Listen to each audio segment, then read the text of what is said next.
نحمده ونصلي على رسوله الكريم أما بعد. Respectful honorable friends, continuing from yesterday's discourse, wherein I mentioned to you how a big transformation came into the lives of the Sahaba radiallahu ta'ala anhu, and this change came about through the tazkiyah that took place through Nabi Kareem sallallahu alaihi wasallam, that how he reformed the hearts. And by reforming the heart, the internal reformation took place, and how important it is for the external and the internal to conform. And that is that the external should be according to the Shariat, and at the same time the internal needs to be according to the Shariat as well. It is for that reason that you find that Allah subhanahu wa ta'ala mentioned in the Quran, وَذَرُوا ظَاهِرَ الْإِثْمِ وَبَاطِنَ, that stay away from those sins which are zahir and batin, those which are seen, known, those which are unseen and unknown. Those which are unseen and known unknown are those which are to do with the inner self of an individual. What lurks in our hearts, the fellow person in front of us cannot see. So Allah subhanahu wa ta'ala mentions to us to stay away from both sins. Now when it comes to the external, you won't find any Muslim that doesn't know that Allah subhanahu wa ta'ala has made certain things halal and He's made certain things haram. That it is halal for me to eat such type of food, it is haram for me to eat such types of food. It is halal for me to drink certain types of beverages, and it is haram for me to drink certain types of drinks. We know these things. Certain actions are halal for me, certain actions are haram for me. It's haram for me to commit zina, it is haram for me to gamble, it is haram for me to steal, it is haram for me to murder. We know these type of things, and majority of the times Muslims will abstain and safeguard themselves from such types of sins and disobedience of Allah subhanahu wa ta'ala. And those who do commit these sins will be aware, and they know that they shouldn't be doing these things, but out of their own weakness they'll still be carrying it out. So when it comes to the zahiri, the actual physical disobedience of Allah subhanahu wa ta'ala, we all know what is halal and haram. Now that's the way Allah subhanahu wa ta'ala has made these type of certain things which are halal and haram to do with the zahir. In the same way Allah subhanahu wa ta'ala has made certain things halal and haram for us, which has to do with the internal self, with our batin, with the internal. Unfortunately, it is there that we are so very neglectful of these things. Now that's the way there is categories of things that this is from the major sins, and these are things which are haram.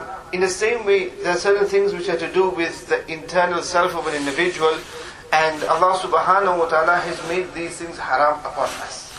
For example, with regards to the inner self, there is such thing as illicit haram love, it's illicit love that a person may have. This Allah subhanahu wa ta'ala has made haram. In the same way, for a person to have pride in the heart, Allah subhanahu wa ta'ala has made this haram. For a person to harbor jealousy, hasad, this Allah subhanahu wa ta'ala has made haram. So in this way, there's a lot of things that Allah subhanahu wa ta'ala has made haram. But these are not physical attributes, they're not physical bodies, or a physical deed and action, but there's things that remain, which lurk in the heart. And indicated to this way, Allah subhanahu wa ta'ala had mentioned, and He referred to these things as marad. Marad meaning al-illness. So with regards to sins, external sins, these are ithm. And that which you do with the internal, these are ithms as well, ism as well. Along with that, they are, Allah subhanahu wa ta'ala refers them as being a marad. Marad means an illness. Now these are all spiritual illnesses. For example, if I suffer from show and pomp, I suffer from pride. Now these are things which is not, I go out and physically do these deeds, but it is that which is in my heart. Pride, where I feel that I am better than everybody else. Or those in front of me, they are not as good as me. They are weaker than me, they are lower than me. Where in my heart I have jealousy with somebody, I have enmity with somebody. These are those type of things which are in the heart. And nobody can see these things, but it is there in the heart. Now, for a person who has these type of things in the heart, such a person is a mariz. Such a person is an ill person. He has an illness. And these are illnesses of the heart. And until these illnesses of the heart are not removed from our hearts, we will never be a kamil mu'min. We will not be a complete believer. Unfortunately today, we just think a complete believer is the one, as I indicated towards the end of yesterday's majlis, is just the one who does his ibadah. He does his salah, he does his som, zakat, hajj, he does these things and he thinks, that's it, I am a kamil believer. But he's not bothered about how his inside is. He doesn't have ikhlas in his heart. And he has all these other illnesses in his heart. Now because of that, he thinks that he is well. Now, with regards to physical selves, a person who is ill, when we say, look, this person is ill, it is not necessary that we can see that individual's illness. One is where a person may have a broken arm. And if he has a broken arm, you can see the cast on his hand, and you can see, look, he's got a broken hand. He's got a cut somewhere, injury somewhere, which is outside. You can see that he's got this injury there. And the other is where a person is ill, but we cannot see that illness. For example, he has cancer. Now the cancer is inside him, we can't see that illness. He has TB. It is something that is inside, we can't see it. It is the same with his pneumonia. Such illnesses which are affecting him inside. Now by being inside, we cannot see those illnesses there. And because we can't see those illnesses, we won't say that, look, this person is making it up, this person isn't ill, just because we cannot see the illness. But the one who is ill knows himself. I mean, we may even be deceived, and look, this person seems well to me, I can't say anything. And obviously we can't see any signs of the illnesses. But the one who is ill knows how ill they are, because they are suffering inside. The illness is inside. They have a fever, they're feeling the fever inside. We cannot see that fever. So whatever they're feeling, the illness is inside. You ask that person, how are you? They're going to say, I am ill. Why are you ill? You look well enough, but I'm ill because I have a fever. I'm ill because I'm suffering from this illness and that illness. Now at least there, he'll admit that he is ill. And if he admits that he is ill, he'll at least do something about himself. He'll do something about it. He'll go to a doctor and he'll get himself seen. The doctor will see what illnesses he has. And when he goes to the doctor, very important to remember, and this is now going a stage forward for those people who are already on the path of suluk. Because remember, the topic is for a beginner's guide to Tasawwuf. Now for one who is already on Tasawwuf, on the path of suluk, he will go to his shaykh. Just the way a patient will go to the doctor. Now when this patient goes to the doctor, he doesn't just sit there in front of the doctor, expecting that this doctor who is qualified and experienced, he's just going to look at me and tell me what's wrong with me. He can't expect that. Because the doctor isn't going to do that.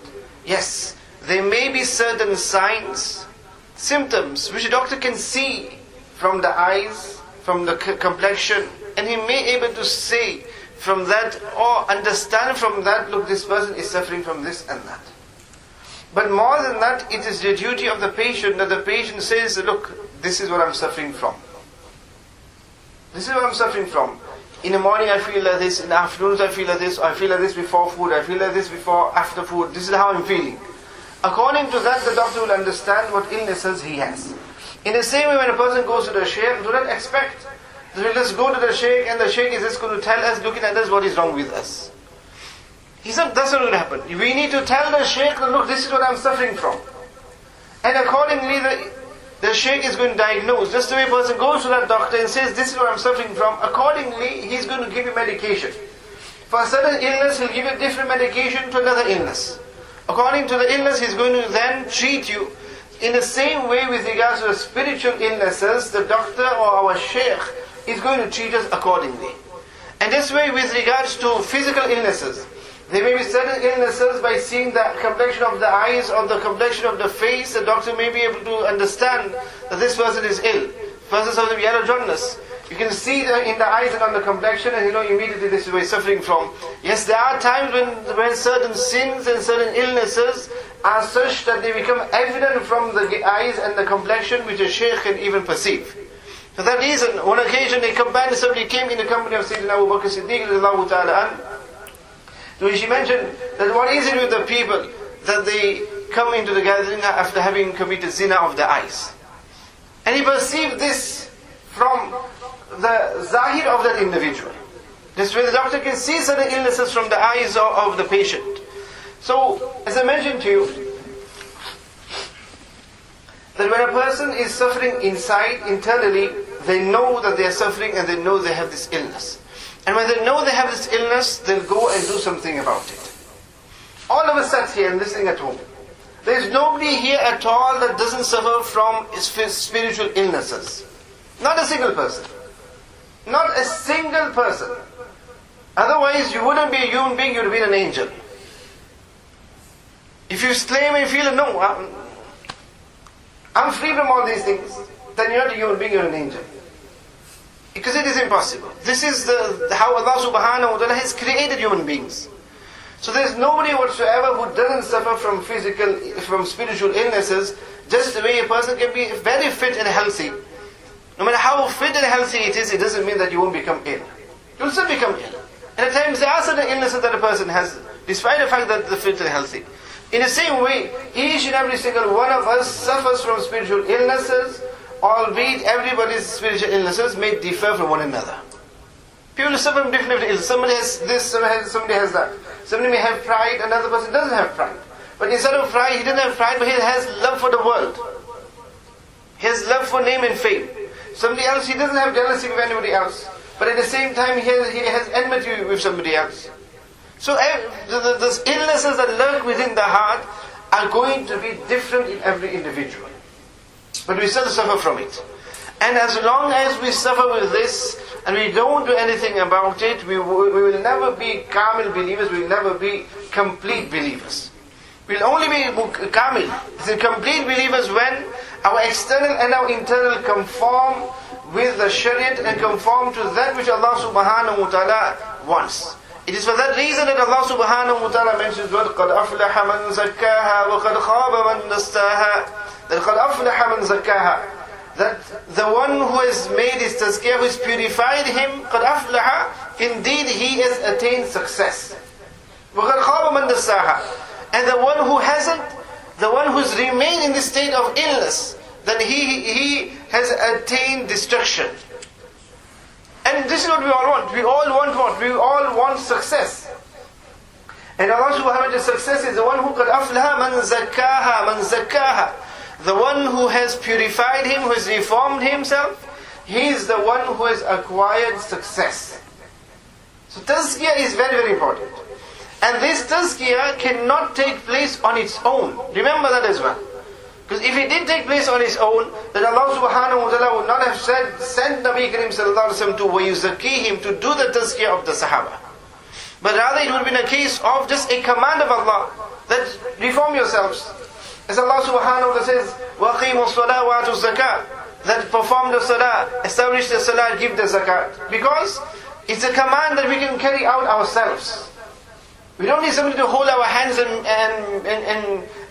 make us perform the salah. We don't need somebody's help to give the zakat. It is something we can do ourselves. But with regards to tazkiyah is not something that we can do ourselves. Just the way, if we're ill, we can't treat ourselves. We can't treat ourselves. And the amazing thing is, that when it comes to illnesses, nobody treats themselves. Nobody just goes onto the internet and looks into that, look, I've got spots under my armpits somewhere here, there, or lumps here or there, or this, that. Let me search on Google. Search on Google the various symptoms. And then see what comes up there.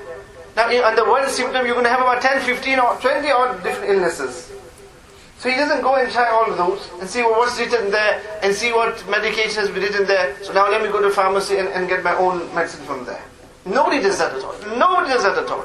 Yes, they may get some guidance from it. Look, once they diagnose, then they'll go on to Google and say, look, let me get some more research with regards to maybe some alternate medication to this illness.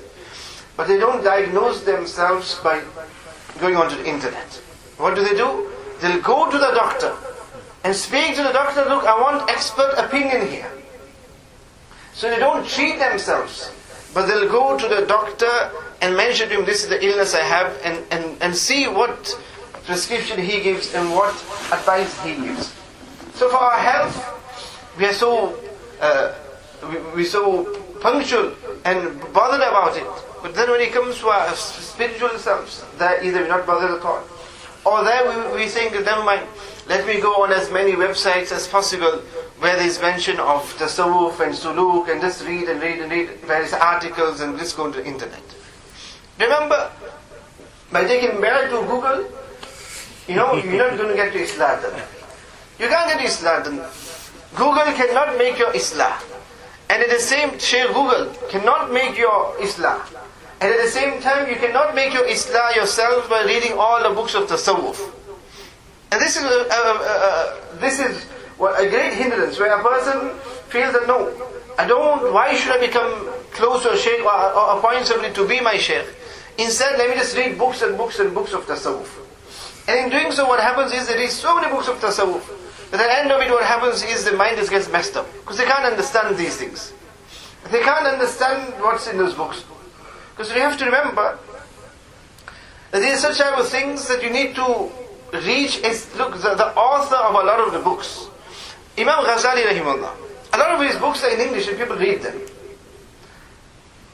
But those who read his books, let me ask you, from his books, how much do you understand and how much do you not understand? I would presume majority of it you do not understand.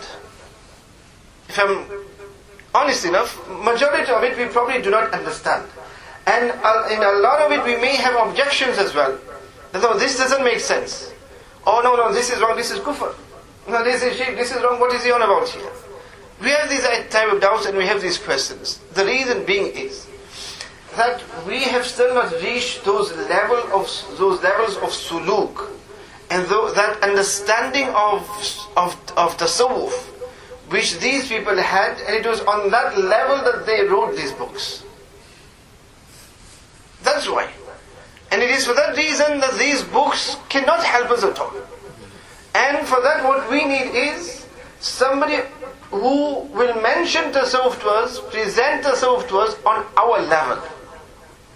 It is for that reason that at the moment, in majority of places, and I know of all the majalis that I have here, they are all at that beginner's level. And it is of that level because of what level that we are on. There's no point talking about the other levels, the other lataif, when we haven't even understood the basic yet. And all that will do is, it will confuse us more and more. And we are in a time wherein we need an easy, simpler method of tasawwuf, where it is simple for us to understand tasawwuf, easy for us to implement tasawwuf, easy for us to live our lives on the path of suluk. Otherwise you will find, and this is something very important, that when a person does take bayat to a shaykh, to get the right shaykh who can help us in such a way of simplifying things for us as well. Because in a time of spiritual weakness, if we're going to start making people do those type of sacrifices and mujahadat, riyadat, as people did in those days, then you'll find people will run away from suluk and tasawwuf. Because they physically, mentally and spiritually were of different caliber, they were of different level than what we are today. And that is important. That's why you find that a doctor, when he gives his prescription, he'll look at the patient as well. Someone, he might just give them a 50 milligram pill. Somebody else maybe 100. Somebody else 300. So he'll treat them accordingly. He doesn't say, oh, this is the highest dose, this give the highest dose. He'll get well soon. Instead, he'll get well forever. He'll get well forever because he won't live anymore. So he'll be well forever. No, he looks at the patient and accordingly he's going to give them. In the same way, this is why, as I mentioned to you, that when it comes to our Reformation Islam, we cannot do it on our own. We cannot just rely on the internet. We can't just rely on books. Because there, and a lot of times, you might read stories that this shaykh had told his disciple to do something because he complained about something. And again here, same thing. That shaykh knew the spiritual condition of that disciple, of that murid. So accordingly he gave him that remedy to do. It doesn't mean that it's the same. So if you have a friend, and that friend is suffering something similar to you, and he went to the doctor gave him this medicine, so you don't think to yourself, well, why should I waste time going to the doctor for? He's got the same problem, he went and the doctor gave him that medicine, let me go and get the same medicine. And just follow his prescription. No. Then too we'll still go to the doctor. Because there is a great possibility that we may have the same symptoms, but our illness is different. Or our illness is such that we may be allergic to certain medication. And because we are allergic to certain medication, the doctor will give us an alternate medication. In the same way, two murids, two disciples can have the same illness, but the remedy for both can be totally different. Because at the same time, the shaykh knows that for him, this is the best remedy, whereas the same remedy for the other, that will make it worse for him. For an example, Hakim al-Mutanwi rahimahullah, Shaykh Thanwi rahimahullah, certain murids, one murid who suffered from pride, he had given him the remedy that he should straighten the shoes and pack the shoes of all those people who came to the Khanqa. They gave people, you have signs written there to place the shoes on the shoe racks. You have shoe racks made as well. But then unfortunately we are so disorganized as believers Muslims that we see in the masjid there's shoe racks there, there's signs as well that put your shoes on the shoe rack, but then we want to make sure that we just put our shoes on the floor. Isn't it? This is how we are, unfortunately. So undisciplined we are. This is how undisciplined we are, that even if there's no signs there, then we should understand that those shoe racks are there for a purpose. They're not part of the decor and decoration. They're not just there for show. They're there for a purpose. And the purpose is for them to house our shoes, so we should put our shoes in there. So, the Thanwi rahmatullahi had said to him to straighten the shoes and pack all the shoes of the people who entered the Khanqa. And this was a remedy for him to remove his pride, because it isn't something you willingly want to go and start picking up the shoes and putting all the shoes in that. So it is something that you willingly want to do. So this was the remedy that he had given this one murid. Now then afterwards you find another murid seeing that this is the case, and that's what he is doing. He went and he started doing the same. He started doing the same as well. After pride, and he was given this, so I went to do the same. At the time when Rahmatullahi stopped him and prevented him from doing that. Saying that, who had told you to do that? When you were not told to do that, then why were you doing that? Because for him it was opposite. Now when he was going and packing the shoes, instead of it removing his pride, it was increasing his pride, because he started feeling to himself, look how low I am that I'm packing the shoes of the people. So instead of it removing his pride, it was increasing his pride. So the same remedy, but for different individuals it's going to be different. Now a person just reads the books there, just reads the books and says, well, okay, if this was given there, so let me go and do the same. What he'll find is that instead of it removing his illness, it will increase his illness. So for that reason you find that you need to have that physical person who you can go to. And as in the previous discourses, how have we mentioned to you, how the role of tazkiyah in the lives of the Sahaba radiallahu ta'ala, again you find the same there as well. The incident of, going back again to the incident of Sayyidina Hafiza radiallahu ta'ala, what did he do? When he felt that change in his heart, and when he felt that he's reached a position of difa where he said, Nafaka Hanzala, then what did he do? What did he do? He went to Nabi Kareem sallallahu alaihi wasallam. He spoke to Sayyidina Abu Bakr, and they both went to Nabi Kareem sallallahu alaihi wasallam. Not that they thought to themselves, let's just work it out ourselves. What should we do now? But that wasn't the case. They went to Nabi Kareem. This is because eventually people object and say, was it tasawwuf in the time of the Prophet sallallahu alaihi wasallam? Was it tasawwuf in the lives of the Sahaba? Their whole lives was to do with this. A young person, here people objected, why should a murid, a disciple, go to the shaykh and tell him what he's suffering from? A person is supposed to be concealing his sins and not mentioning it to you. You go to the doctor, if you're suffering from something, you don't just sit there and say, well, let's be private, how can I mention to you I'm suffering from this illness? Then it doesn't matter how private it is, to be cured, you'll mention what it is. On one occasion, a youngster comes to Nabi Kareem sallallahu alaihi wasallam. What does he say? O Nabi of Allah, I have the desire of committing zina. This desire, he hasn't committed zina yet. He has this desire. What is this desire? This desire again is where it is in the heart. This desire is the spiritual illness that he's suffering from. So he says, I suffer and I have the desire of committing zina. So he came to who? He came to Nabi Kareem Sallallahu Alaihi Wasallam. Why? Because he knew that Nabi Kareem Sallallahu Alaihi Wasallam has been sent for وَيُزَكِّيهِمْ, to make my tazkiyahs, that when I have such an illness in my heart, Nabi Kareem Sallallahu Alaihi Wasallam will remove that from my heart.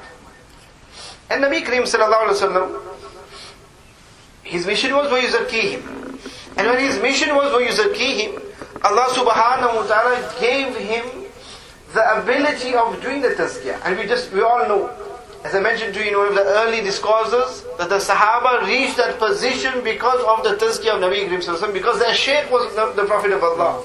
So the disciples were the Sahaba radiallahu anhu. And so when he came, what did Nabi Kareem Sallallahu Alaihi Wasallam do? Nabi Kareem Sallallahu Alaihi Wasallam didn't start shouting at him. Then what type of a Muslim are you? What type of a Muslim are you that you feel to commit zina? Nabi Kareem didn't say that to him. Because he knew how to treat him. He knew how to treat him. He was a young person. And he knew how delicate the situation was. And Nabi Kareem so beautifully diagnoses and treats him by just simply asking him, tell me, do you have a mother? Yes. Do you have a sister? Yes. Then would you like somebody to have a similar desire with your mother or your sister? No. Then how can you have such a desire with somebody else? How can you look at somebody else with that desire of committing zina? And that was enough for him. That was enough for him.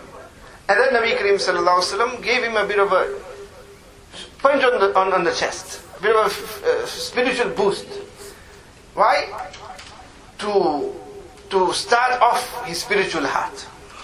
Because of this desire, his heart had become dead.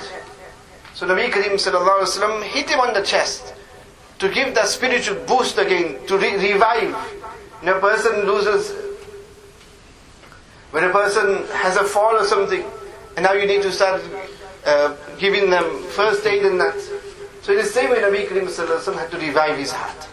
Revived his heart again, and the desire left him. Now if this Sahabi Radiallahu Ta'ala did not come to Nabi Kareem Sallallahu Alaihi Wasallam, he would have lived his entire life with that desire in his heart, and as long as that remained, the possibility of him committing zina would have also been there. And this is how we are today. That we have all these desires and we are living with desires and we are fulfilling these desires as well. If only we understood and we went to somebody and said to them, look, this is what I'm suffering from. There is the possibility that maybe somebody, a Shaykh, would have diagnosed us, the Shaykh would have treated us, and then we would have been freed from that spiritual illness. This, friends, is وَيُزَكِّيهِمْ that took place during the time of the Sahaba and Rasulullah Sallallahu Alaihi Wasallam. May Allah Subhanahu Wa Ta'ala grant us all the understanding, and inshallah we shall continue on Saturday inshallah. ربنا تقبل منا إنك أنت السميع العليم وتب علينا إنك أنت التواب الرحيم سبحان ربك رب العزة عما يصفون وسلام على المرسلين والحمد لله رب العالمين.